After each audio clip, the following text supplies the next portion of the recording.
Ejemplo número 1. Calcule la capacidad resistente del perfil UPL 140, conectado con pernos de 5/8 de pulgada de diámetro, como se muestra en la figura.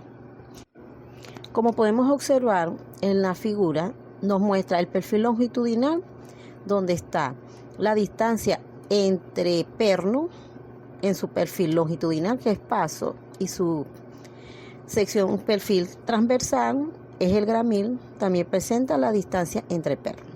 En la sección transversal se puede visualizar las medidas del ala y del alma.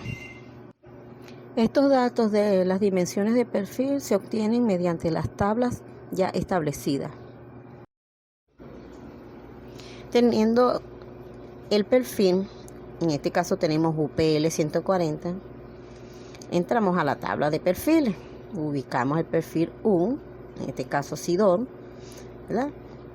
Ubicamos la designación el perfil, ¿verdad? Esta tabla nos muestra dimensiones, las secciones total, tanto en X, en el eje X y Y. Nos da su peso, kilos por metro lineal, y las constantes de torsión. En estos cálculos vamos a necesitar el área, ¿verdad? El centro de excentricidad, que en este caso no lo posee, pero se calcula. Las dimensiones del perfil, tanto del ala como el alma, y sus espesores. En la parte izquierda tenemos la figura del perfil y nos indica que BF es la longitud del ala, D es la altura del alma, TF es el espesor del ala y TW el espesor del alma.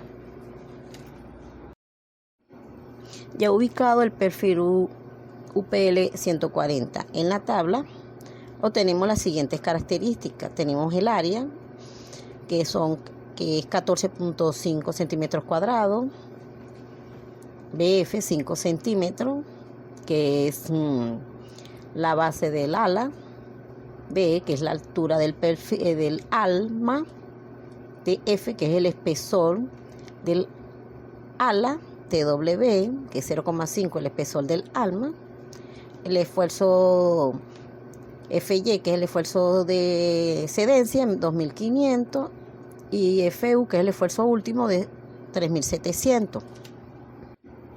Una vez obtenido todas estas propiedades, realizamos el estudio de los estados límites de falla o tracción. Empezamos con A, cedencia en la sección el área total o el área bruta, es decir, donde el perfil no ha sido tocado, ni perforado, ni soldado. La resistencia teórica para cedencia es igual a phi por FY por el área total de la sección transversal, ¿verdad? Entonces la resistencia teórica es igual a 0,9 por 2500 kilos por centímetros cuadrados por el área de la sección transversal, dándonos un valor de 32.600 kilos. ¿Qué significa este valor de 32.625 kilos? Es la máxima fuerza que puede resistir el perfil UPL 140 sin ser manipulada, sin ser tocada, es decir, sin ser perforada ni soldada. Es lo máximo que él puede soportar. Ahora vamos a determinar la resistencia teórica por fractura en la sección del área neta efectiva. La resistencia teórica es igual a phi por FU por AE, que es el área efectiva. Esta área efectiva es igual a un factor de minorización U por su área neta. El área neta es igual al área total de la sección transversal menos el número de agujeros que pasa por la fractura por el diámetro del agujero por el espesor por donde pasa esa fractura. En este caso, si pasa por el ala, se toma el espesor del ala. En caso que sea por el alma, se toma el espesor por el alma. Si pasa por ambas, pueden ser por separado o se hace un promedio de los espesores de la suma del ala más el alma entre 2.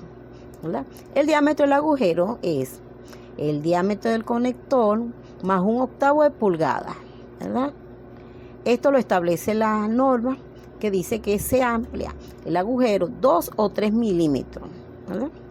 Entonces, U, que es un factor de minimización, es igual a 1 menos X,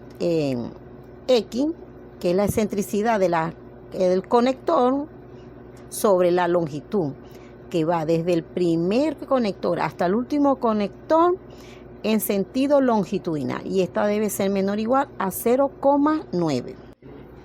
El diámetro del agujero sería el diámetro del conector, que en este caso es 5/8 más 1/8 de pulgada, es igual a 6/8. Lo llevamos a centímetros, lo multiplicamos por 2,54 y entonces el diámetro del agujero es 1,905 centímetros. Entonces el área neta sería el área total de la sección transversal, que en este caso 14,5, menos el número de agujeros que pasa por la fractura. La fractura pasa en sentido transversal del perfil, ¿verdad? Entonces, en este caso, como señala la línea roja, pasa por 2 agujeros. Entonces sería 2 por el diámetro del conector, que en este caso 1,905, por el espesor del alma. En este caso pasa los conectores en el alma, entonces se multiplica por 0,5, dando un valor de 12,595 centímetros cuadrados. Ahora debemos calcular el área neta efectiva. Para esto debemos calcular el factor de minimización U, que es igual a 1 menos la excentricidad del conector sobre la longitud, y debe ser menor o igual a 0,9. Sabiendo que la excentricidad del conector es igual a la excentricidad del centro de gravedad. Entonces, el área por el centro de gravedad en X debe ser igual a la sumatoria de las áreas Y por la distancia de X en Y. Entonces, X, centro de gravedad, es igual a la sumatoria de las áreas Y por X sub Y sobre el área total de la sección transversal. El cálculo de la excentricidad en X, nosotros pasamos las coordenadas X y Y. Vamos a determinar las áreas del ala, que son 2, y el área del ala. Y se debe multiplicar por su longitud X sub Y. ¿Verdad? Entonces, el ala son 2. Tiene una base de 4,5, aunque aquí ustedes ven que el ala dice que es 5, pero se le debe restar el espesor del ala por 0,85, que es la altura, ¿verdad? Que es el espesor del ala, por la distancia X sub Y, sería, esa se toma desde el eje 0, ¿verdad? En este caso sería la suma del espesor, que es 0,5, más la mitad de la base del ala. En este caso es 4,5 entre 2. Más 14, que es la altura del alma, por 0,5, por su distancia X sub Y, que sería la mitad de la distancia, que es 0,5 entre 2. Todo esto dividido entre 14,5 centímetros cuadrados, que es el área de la sección transversal, dando un valor de 1,572 centímetros. Calculando ese valor, determinamos el valor de U, que es 1 menos la excentricidad, que es 1,572, entre la longitud. La longitud es la distancia entre eje y eje, desde el primer conector hasta el último conector. En este caso tenemos 3 conectores, 2 pasos serían 5 más 5 es igual a 10, dando un valor de 0,843. Este debe ser menor o igual a 0,9. En caso de que el valor de U sobrepase 0,9, se toma 0,9. Entonces calculamos el área efectiva, que sería U, que es 0,843, por el área neta, que es 12,525, dando un valor de 10,618 centímetros cuadrados. Ahora sí podemos determinar la resistencia teórica, dando un valor de 29.464,95 kilos. Este valor representa lo máximo que puede soportar el perfil siendo perforado transversalmente por 2 agujeros. A medida que se perfora, ese perfil va perdiendo resistencia. Mientras más conectores, menos resistencia tendrá. Por último, vamos a calcular el bloque cortante. Analizando cómo están los conectores, ¿verdad? Se puede ver la figura mostrada. Él empieza por corte. Entra por el extremo más pequeño, pasa por los 2 conectores, baja en la sección transversal, produciendo tracción y vuelve a cortar, ¿verdad? Es decir, tiene 2 hileras de corte y la hilera de tracción. Entonces vamos a calcular el área de tracción.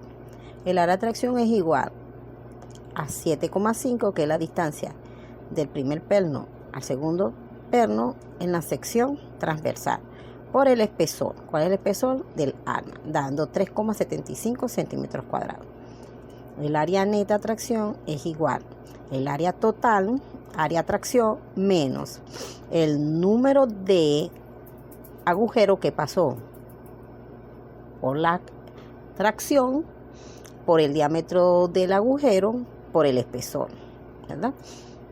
El área de tracción ya lo calculamos, que es 375, ¿verdad? Que es 7,5 por 0,5 menos, porque hay uno es la mitad del primer perno que pasó, más la primera del perno, es un agujero que pasó por el diámetro del agujero, por el espesor del arma, dando 2,798.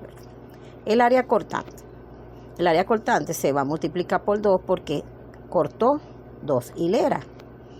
Y esta distancia que hay de 12,5 es la suma de perno entre perno, que son 2, 5 más 5 son 10, más 2,5 da 12,5, por el espesor del arma, dando 12,5. El área neta cortante es el área cortante menos la sumatoria de los agujeros que pasa por el cortante por el diámetro del conector. Entonces, 2 por 12,5 por 0,5, que es el área cortante, menos 2. Este es 2 porque 2 veces pasó por la hilera, por 2,5. Este 2,5 es el número de agujeros que él pasó. Pasó por 1, por 2 y la mitad del otro, ¿verdad? Porque ahí es la mitad en donde él hace el cambio a tracción. Por el diámetro del agujero, por su espesor, dando 7,738. La norma dice, ¿verdad?, que 0,6 por FU por ANC debe ser mayor a FU por ANT. Entonces vamos a calcular FU por ANT y 0,6 por FU por ANC. FU por ANT nos da 10,352 y 0,6 por FU por ANC nos da 17.178,36. Como 0,6 por FU ANC es mayor a FU por ANT, el mecanismo de falla es de cedencia por tracción y fractura por corte. Para este aplicamos la fórmula que dice que PU es igual a fin por 0,6 por FU por ANC más FY por AT, ¿verdad? Entonces PU es igual a 0,75 por 0,6 por 3.700 kilogramos centímetros cuadrados por 7,738 centímetros cuadrados más 2.500 kilogramos por centímetro cuadrado por 3,75 centímetros cuadrados, dando una resistencia teórica de 19.915,02 kilogramos. En todos los casos se debe cumplir que PU debe ser menor o igual a fin por 0,6 por FU por ANC más FY por ANT, Entonces, 19.915,02 kilogramos debe ser menor o igual a 0,75 por la suma de 17.178,36 más 10.352,6 kilogramos, que ya estos valores los habíamos calculado anteriormente, y esta suma multiplicada por 0,75 da 20.648,22. Entonces 19.915,02 es menor a 20.648,22 kilogramos. Entonces sí se cumple. Una vez calculada